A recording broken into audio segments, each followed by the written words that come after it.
I almost never work with just one document open at a time. In fact, sometimes I have a half a dozen or more that I need to manage efficiently. So let's look at how InDesign handles multiple windows. Right now, I only have one document open, this Hansel and Petal catalog. I'm going to open a new one by going to the File menu, choosing Open, and then choosing the file from my exercise folder. I'll click Open, and now I can see that I have two documents open at the same time. Each one of them is a different tab inside my document window. To switch back to the first document, I simply click on that tab. I can also see all the documents that are open at the bottom of the window menu, down here. That's a pretty slow way to switch to a different document, but there you go. It's good to know all the different options.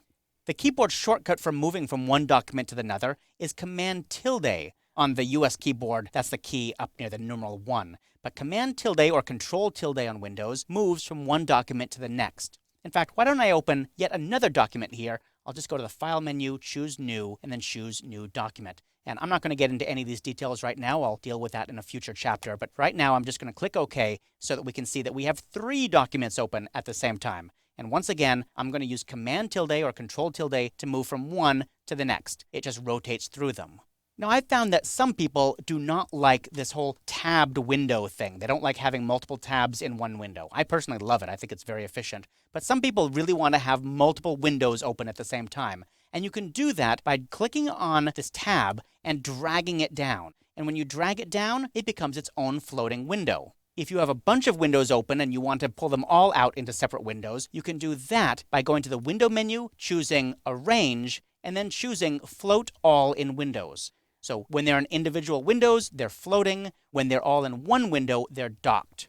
So I'll drag this out of the way, and you can see that there are 3 different windows open here. If I want to put them back in to the same document window again, if I want them to be tabbed, it's easy. Just click and drag until you see a little blue line. See that little blue line there? I've dragged it just below the title bar, and when I let go, it becomes a tab inside that document window. I can do the same thing with this, or I can go to Window, Arrange, and say Consolidate All Windows. That consolidates all of them back into tabs.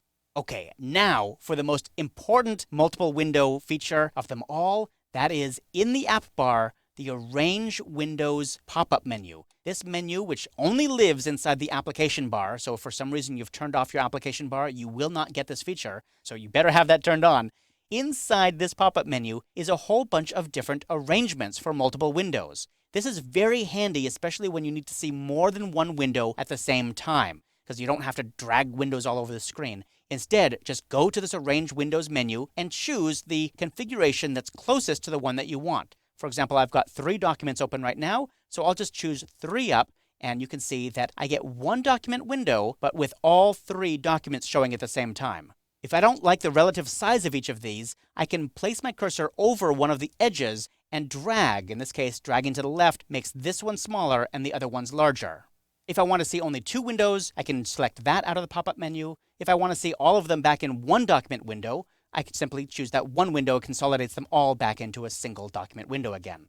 Just like the page navigation techniques we saw in the previous movies, managing your windows efficiently is key to being productive in InDesign.